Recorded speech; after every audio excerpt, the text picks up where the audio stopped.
오늘 저와 여러분이 함께 읽은 이 성경 말씀 마태복음 28장 16절에서 20절까지 말씀을 보면 예수님의 제자들이 나오고 있고요, 예수님께서 출연하고 있습니다. 예수님께서 제자들에게 이 땅에서 마지막 남긴 메시지가 오늘 마태복음 28장 16절에서 20절까지 나오고 있습니다. 갈릴리에서 어느 산에서 예수님께서 마지막 하신 말씀인데, 이 메시지를 받는 시점까지 이 제자들의 심리 상태가 굉장히 불안하고 또 두렵고 초조한 상황이에요. 왜냐하면 예수님께서 이제 하늘로 성천하신다는 것을 제자들에게 메시지를 통해서 또 여러 번 알려줬기 때문에 언제 예수님께서 우리 곁을 떠나실까 하는 데 대한 그런 불안함이 있는 거예요. 예수님께서 부재하시면 앞으로 우리의 미래는 어떻게 될 것인가? 불확실한 우리 공동체의 미래는 어떻게 될 것인가? 그런 데 대한 불안과 초조감이 있었을 것입니다. 자, 그런데 오늘 16절에 보면요, 예수님의 제자들이 원래 12명이잖아요. 근데 오늘 16절에 보니까 11제자가 갈릴리에 가서 예수께서 지시하신 산에 이르렀다 그랬어요. 12명 중에 한 명이 안 보이는 거예요. 이 한 명이 누구죠? 가룟유다입니다. 가룟유다. 그 당시에 이 유다라는 이름은요, 굉장히 인기 있는 이름이에요. 요즘도 인기 있는 이름들이 있잖아요. 인기 있는 이름을 따와서 짓죠. 예를 들어서 뭐 기용이라든지 굉장히 좀 인기 있는 이름으로 치솟고 있죠. 제가 말하고 나니까 좀 머쓱하긴 하지만 이 유다라는 이름이요, 다윗 왕의 조상이고요, 이름 뜻이 찬양이란 뜻입니다. 그리고 예수님의 12제자 중에 유다라는 이름을 가진 제자가 둘이나 될 정도로 그 당시에 굉장히 일반적이고 또 인기가 있는 이름입니다. 근데 그 유다 중에 가룟유다, 가룟은 가롯이란 지방 출신이라는 거죠. 그 가룟유다가 탈락해 버렸습니다. 은30에 그 스승님을 3년 6개월 동안 자기들을 돌보고 양육해 줬던 스승님을 은30에 고발하고 팔아버렸습니다. 그리고 그 죄책감 때문에 죄책감을 눌려서 극단적인 목숨을 끊는 그런 어리석은 행동까지 하게 되었습니다. 이 가룟유다는요, 예수님의 12제자 안에서 3년 이상 생활했지만 한 번도 성경에 보니까 예수님을 주님이라고 부르지 않았어요. 오늘날로 말하면 교회라는 공동체 안에 소속은 되어 있는데 예수님을 진정으로 믿지 않는 거예요. 예수님을 내 인생의 Lord, my Lord, 나의 주인이라고 고백을 하지 않는 겁니다. 기껏해야 랍비여, 선생님이여, 이런 고백을 했습니다. 그러니까 삶의 우선순위에 신앙을 두지 않았습니다. 예수 그리스도를 두지 않았어요. 이 가룟유다의 삶이 성경에 여러 번 언급이 되고 있는데, 그것을 통해 이 캐릭터를 분석하고 가룟유다가 가장 붙들고 있는, 중요하게 생각하고 있는 그 가치관, 삶의 의미가 뭔지를 우리가 종합적으로 정리해보면 돈입니다. 돈. 가룟유다에게는요, 돈이 그의 삶의 첫 번째 가치였던 거예요. 그래서 은30에 스승님을 팔아버린 겁니다. 가만히 예수라는 분을 따라가다 보니까 저분이 정권을 잡으면 한 자리 할 것으로 생각했는데, 이 세상의 정권하고는 얘는 관심을 갖지 않는 거예요. 그래서 가는 길이 전혀 다른 길로 가고 있는 겁니다. 그래서 이 가룟유다가 본전 생각이 난 거예요. 여러분, 본전 생각, 너무 본전 생각하다가는 큰 코 다칠 수 있어요. 낭패 겪을 수 있습니다. 그래가지고 본전이라도 찾자. 그래서 은 30을 받고 스승님을 고발한 겁니다. 그래서 고난당하는 자리에 가도록 그렇게 했죠. 여러분, 가룟 유다는 믿음이 없기 때문에요, 끝까지 예수님을 따르지를 못하는 거예요. 여러분, 믿음이 없으면 주님을 따를 수 없어요. 중간에 중도 포기되는 겁니다. 그래서 여러분이 오늘 내가 믿음 있나? 예수님은 내 인생에 어떤 위치지? 정말 예수님은 내 삶의 주가 되시나? 내 삶의 의미가 되시나? 하는 것을 한번 점검해 보기를 주의 이름으로 축복합니다. 자, 갈릴리에서 지금 예수님을 배반했던 제자들을 예수님께서 지금 다시 만나고 있어요. 이 세상에서 마지막 만남을 갖고 있는데, 그리고 그들에게 다시금 꿈과 비전을 주는 거예요. 이 갈릴리라는 이곳은요, 제자들에게는 참 의미가 있습니다. 왜냐하면 예수님을 처음 만나고 사람 낚는 어부의 비전을 받았던 곳이에요.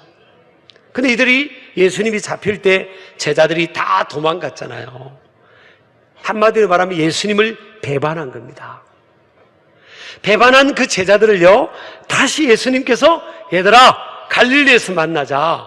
그리고 막달라 마리아를 통해서 제자들에게 전가를 해서 갈릴리에 가서 내가 기다릴 테니까 너희들 갈릴리로 와서 다시 만나자는 거예요. 여러분, 예수님 입장에서는 제자들은요 3년 이상 양육을 했는데 배반했던 사람들이에요. 배반한 제자들이에요. 여러분, 나를 배반한 사람을 만나고 싶어요? 안 만나고 싶어요? 배반한 사람은 안 만나고 싶은 거예요. 배반자. 저 배반자. 부부간에도 배반할 때 있잖아요. 신의와 약속을 안 지킬 때. 그럴 때 배우자가 저 배반자. 용서할 수 없어. 근데 예수님은 이 배반자들을 기다렸다가 만나시는데, 오늘 보니까 예수님께서 18절을 보면 예수께서 나와 그렇게 합니다. 나와 예수님께서 먼저 다가가셨다는 거예요. 나와라는 헬라 표현은요 프로셀돈이라는 단어입니다. 가까이 오셨다는 거예요. 제자들이 예수님 용서해 주세요, 우리 다시 잘할게요, 이게 아니라 예수님께서 더 가까이 가주신 거예요. 여러분요, 이를 통해서 우리가 한 가지 도전받는 가치관이 있습니다. 사람은 실수와 실패를 크게 봅니다. 자신의 실수든 타인의 실수든 크게 봐요. 그래서 용서도 하지 못하고 품지도 못하고 또 다시 재기하려고 하는 그런 용기도 갖지 못하는 그런 모습이 있죠. 그러나 오늘 예수님은 뭐예요? 인간의 실수와 실패를 크게 보지 않으셨어요. 오히려 그 실패를 딛고 일어선 미래에 변화된 제자의 모습을 보신 거예요. 우리 예수님은요, 저와 여러분의 지금 현재의 부족한 모습을 보시는 게 아니에요. 지금 부족하지만 변화되어서 앞으로 성숙해지고 주님을 따라가는 신실한 그런 모습을 보시는 거예요. 그래서 여러분이가 주님의 마음을 품는 사람들은 인간의 마음가짐, 본능적 마음으로는 나를 배반한 사람을 용서할 수가 없죠. 그래서 이러면 세상은요 하나가 잘 안 되는 거예요. 동서간에도 잘 안 되고 남북간에도 하나가 잘 안 되고, 심지어 뭐예요? 부부간에도 하나가 잘 안 되죠. 참 진짜 하나 안 되죠. 부모와 자녀 간에도 세대 간에도 하나가 잘 안 되고. 근데 주님의 마음을 품으면요 하나가 될 수 있는 거예요. 그 실패와 실수, 연약함을 크게 보지 않는 겁니다. 나중에 하나님 안에서 변화된 모습, 그 모습을 미리 보는 거예요. 그래서 주님의 눈은요, 과거와 현재와 미래를 동시에 보시는 거예요. 주님의 마음을 갖고 주님의 안목을 갖게 되면 그 사람의 지금의 연약한 모습을 보지 않는 겁니다. 저는 고등학교 3학년 졸업할 때까지요, 아무도 저를 목사님이 되라고 말한 사람이 없어요. 신학교 가라고 말해준 사람도 없어요. 그래서 저는 대학교를, 그래서 일반 대학을 간 겁니다. 눈들이 다 삐었어요, 삐었어요. 어떻게 한 사람도, 우리 가족도, 교회 선생님들도, 목사님도, 제가 뭐 탓하는 게 아니에요. 아무도 제가, 심지어는 저도 제가 목회자가 될 줄을 몰랐어요. 근데 딱 한 분이 저를 알아봤어요. 아니, 두 분이네, 두 분. 첫 번째 한 분은요, 대학교를 제가 갔는데 저보다 10살 많은 누님이 만학도가 대학교 1학년에 오신 거예요. 그 누님이 기도를 많이 하시는 분입니다. 저는 대학교 1학년 때 좀 이렇게 갈등하고 방황하고 뭐 주일은 안 빼먹었지만 그럴 때였어요. 근데 그 누님은 기도를 많이 하는 분이었어요. 제가 방황할 때 기도를 많이 하는 분 만나면 좀 부담스러워요. 근데 어느 날 그 누님이 저한테 그러는 거예요. 기영아, 그런 거예요. 뭐 10살 차이 나니까 뭐 말도 낳고 그러죠. 기영아, 그래. 아유, 예, 누님. 왜 그러세요? 그러니까. 너 그래 봐도 목사 된대. 예? 예? 너 그래 봐도 목사 될 거야. 목회자 될 거야, 너. 아니, 아이고, 참, 누님이 신령한 줄 알았더니 완전히 그냥 아무것도 아니네요. 근데 제가 목사가 돼 있잖아요. 그분이 신령했던 분이에요. 또 제가 대학교 2학년 때 학교 교목님이 계셨어요. 그분이 제가 이름도 기억합니다. 최아무개 교목님이에요. 채플 시간에 저를 이렇게 세우더니 이 학생이 누군지 아냐고. 그러니까 총장님이야 교수님들, 학생들이 이렇게 볼 거 아니에요. 이 학생이 누군지 아냐고. 앞으로 하나님이 특별하게 기용하실 학생이라고. 제가 지금 팩트예요, 팩트.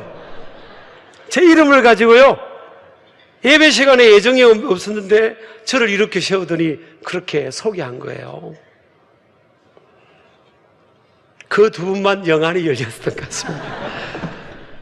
사람이요, 사람을 잘 몰라요. 제가 여러분을 어떻게 다 잘 알겠습니까? 여러분 옆에 있는 분이 여러분의 진가를 안다고요? 천만의 말씀입니다. 사람은요, 그 사람의 현재 실패한 모습, 연약한 모습, 그만 보는 거예요. 저는 말을 사실 잘 못해요. 잘하지 않아요, 사실은. 제가 이 달변가가 아닙니다. 이게 아무도 안 믿으시는 것 같은데, 제가 말을 이렇게 타고난 달변가가 아니에요. 말을 그렇게 막 유창하게 잘하는 스타일이 아니에요. 말을 잘 못하니까, 달변가가 아니니까 저는 설교 앞두고 막 기도를 하는 겁니다, 기도를. 하나님께서 도와달라고. 만약 유창한 타고난 달변가면요, 기도를 할 필요가 없잖아요. 근데 기도 없이 타고난 달변으로 하나님 말씀 전하면 사람들이 은혜를 받지 못하는 거예요. 그래서 우리의 약점이나 실수가, 이게 지금 현재의 연약함이나 실수가 사실은요, 강점이 될 수 있는 겁니다. 지금 연약한 모습이 하나님 안에서 강점이 될 수 있다니까요. 예수님의 제자들이 처절한 실패를 경험했기 때문에 이들이 뭐예요? 평생 평생 하나님 앞에서 겸비하는 거예요. 이런 실패가 없을 때 특별히 예수님의 제자 베드로는 어떻게 큰 소리 쳤습니까? 너희들이 다 나를 버릴 것이라고 했을 때 어떻게 말했죠? 예수님께 항변했습니다. 아니 예수님, 아니 어떻게 그런 서운한 말씀을 하세요? 다 다른 동생들이 제자들은 예수님을 버릴지 몰라도 나, 이 베드로는 절대 예수님을 버리지 않겠습니다. 예수님이 죽는 데 가면 나는 같이 죽겠습니다 그랬습니다. 뭐 아멘이에요 진짜. 그날 밤에 베드로가요 3번이나 예수님 부인했잖아요. 이게 인간의 인악함이에요. 옆 사람 우리 저를 믿지 마시기 바랍니다. 사람은요 연약한 존재입니다. 근데 예수님은 다 버릴 수 있는데 그 배반자들을요 다시 찾아와서 예수님이 다가가셔서 가까이 다가가셔서 그들에게 다시 비전을 제시하는 겁니다. 모든 민족을 제자를 삼아라. 이걸 한마디로 말하면 뭐예요? 내가 너희들을 통해서 세계를 변화시키겠다. 세계를 복음화시키겠다. 이런 비전이에요. 아니 지금 배우지도 못하고 다 배반자들인데 예수님은 다시 시작하겠다는 거예요. 여러분요, 나한테 상처 주고 해를 끼친 사람들을 향해서 우리는 어떻게 해야 되겠어요? 제자들에게 먼저 가까이 다가가신 예수님처럼 우리도 주님의 마음을 가지고 가까이 다가가는 겁니다. 성숙한 사람이 그런 거예요. 성숙한 사람들은 가까이 다가가는 겁니다. 부부간에도 누가 익스큐즈 하죠? 성숙한 사람. 끝까지 자기가 이긴 것처럼 고집 부린 사람은요 성숙하지 않은 거예요. 주님의 마음을 품은 사람은요 내가 미안하다고 또 용서해주고 품어주는 거예요. 근데 제가 일본에 가서 어느 날 집회를 했더니요 일본 사람들도 은혜를 많이 받더라고요. 그래서 일본을 위해서 기도해야 되겠구나. 영적으로 제가 중국하고 북한하고 접경 지역에서 탈북민들을 대상으로 집회를 한 적이 있어요. 시간이 너무너무 적어가서 그냥 물품만 전달하고 오려고 했더니 이분들이 말씀을 달라는 거예요. 목사님, 우리는 쌀이나 뭐 옷 이거보다도 하나님의 말씀을 듣고 싶다 그러는 거예요. 공안 당국들이 언제 덮칠지 모르는데, 그래서 제가 성경책을 가져오길래 설교를 아주 짧게 했습니다. 몇 분 정도 설교를 하고 그 다음에 안수기도를 했더니요 하나님의 영이 임해가지고 이분들이 다 성령을 받고 방언을 받는 겁니다. 여러분, 우리 초등학교 때 북한 사람들이 책에 나오잖아요. 사회나 뭐 윤리책에 나오면 어떻게 나옵니까? 빨간 색깔에 뿔이 그려졌어요. 뿔이. 아니 북한 사람들이 뿔이 그려져서 나왔다니까요. 언제중에 우리가 그런 교육을 받은 거예요. 근데 아니 북한 사람들에게도 성령이 임하더라니까요. 하나님의 관점에서 보면요 다 우리가 품을 수 있는 겁니다. 또 오늘 하늘과 땅의 모든 권세를 가지신 예수님이라고 고백하잖아요. 여기서 이 권세는요 엑수시아라는 헬라 단어입니다. 초자연적인 능력을 말합니다. 하늘과 땅에 있는 모든 능력을 뛰어넘는 능력을 말합니다. 하나님의 일을 하다 보면 내 힘으로 할 수 없는 것들 뭐예요? 하나님의 능력과 도우심으로 이룰 수 있다는 거예요. 어떻게 모든 민족을 제자 삼을 수 있을까? 인간의 힘으로는 안 돼도 할 수 있다는 거예요. 믿으시기 바랍니다. 스가랴서 4장 6절 보면 힘으로도 능으로 되지 않지만 나의 영으로 되느니라. 하나님의 도우심으로는 다 할 수 있다는 겁니다. 말도 잘 못하는 제가 또 이렇게 하나님 말씀을 증거하잖아요. 하나님 안에서는요 하나님이 도와주시면 안 될 것 같아도 된다는 거예요. 오늘 모든 민족을 제자를 삼으라. 판타타 에트네라는 단어입니다. 판타타 에트네, 헬라어로 모든 백성들, 모든 민족에 있는 모든 사람들. 허버트 케인이라는 선교학자는 소셜 세그먼트라 했습니다. 사회적인 어떤 체계, 그런 것까지도 다 포함해야 된다 그랬어요. 모든 민족을 넘나들면서 복음 전하기는 얼마나 어렵습니까? 언어의 장벽이 있죠. 문화의 장벽이 있죠. 기와 간섭의 장벽이 있죠. 시공간의 장벽이 있죠. 근데 예수님은 모든 민족을 가서 제자를 삼는 이 일이 뭐라는 거예요? 주님의 마지막 The Great Commission, 주님의 마지막 지상 대위임령이라는 겁니다. 마지막 남긴 그 메시지라는 거예요. 여러분요, 제가 이번에 외국을 이렇게 좀 바쁜 중에도 갔다 와서 좀 느낀 점이 있어요. 우리 교회가 앞으로 어떻게 가야 될까? 나는 어디에 시선을 두고 가야 될까? 청교도들이 정착을 했던 그 보스턴의 그 지역도 가봤고요. 또 조나단 에드워즈를 통해서 부흥이 일어났던 곳도 가보고, 무디가 부흥을 일으킨 곳들 가봤어요. 근데 지금은 교회가 텅텅 비어 있고요. 무디가 설교해서 수만 명이 모여서 전도 집회를 했던 그곳이 텅텅 비어 있어요. 먼지가 자고 앉아 있어서 예배당 건물이 있는데, 물론 제가 영어로 그냥 아무도 없는 곳에서 외치기도 했지만, 이게 왜 이렇게 됐을까? 왜 이렇게 됐을까?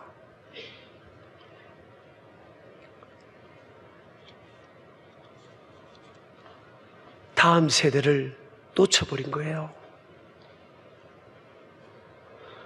저는 그래서 제가 결심을 했습니다. 물론 제가 목회하는 동안 우리 교회 좋잖아요. 앞으로 더 좋아질 거예요, 물론. 근데 제가 여러분 장로는 청들에게 익스큐즈를 하려고 합니다. 제가 청소년들에게, 또 청년들에게, 어린이들에게 시간을 좀 내려고 합니다.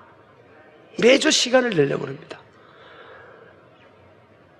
우리 장노년이 부흥하고 그 다음 세대가 다 찌그러들면 이게 무슨 의미가 있어요? 모든 민족을 이 제자 삼는 일은요, 우리 세대에 다 아니지만 다음 세대가 바톤 터치를 이어받고 그걸 이루어야 되거든요. 저는 매주 제가 시간을 내려고 합니다. 역발상을 하려 합니다. 보통 한국교회 담임 목회자면 청장년이고 그냥 부수적인 에너지로 그냥 어린이 청소년들 한번 머리나 쓰다듬어주고, 그게 그냥 규격화되어 있잖아요. 저는 이번에 갔다 오면서 그래서는 안 되겠다. 청소년들하고 같이 말씀도 공부하고, 같이 기도도 하고, 찬양도 하고, 같이 놀기도 하고, 저 그렇게 하려고 그럽니다. 저 찾지 마세요. 여러분 손자, 손녀 깨우려고 그럽니다. 우리끼리 잘 되고 그 다음 세대 다 찌그러지면 이게 무슨 의미가 있는 거예요, 지금. 제가 가보니까요, 부흥이 일어났던 곳에 다 먼지만 있더라니까요.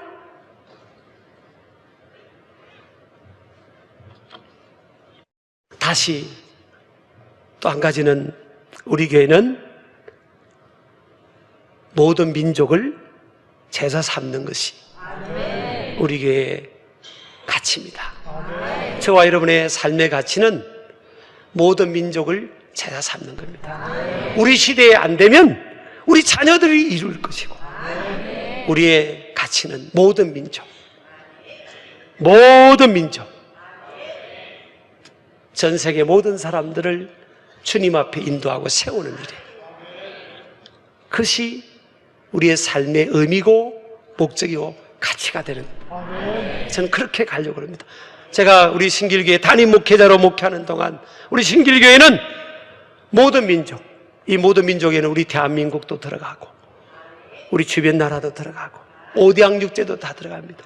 또 다음 세대도 들어가는 거예요. 우리 가까이 있는 우리 이웃도 들어갑니다. 모든 민족, 모든 백성들을 할 수 있는 난다. 할 수 있는 대로 하나님이 힘 주시는 대로 우리 모든 민족을 품고 그 일을 이루어가는 그런 사명을 감당하고자 합니다. 함께 힘있게 전진하는 저와 여러분 되기를 주의 이름으로 축복합니다.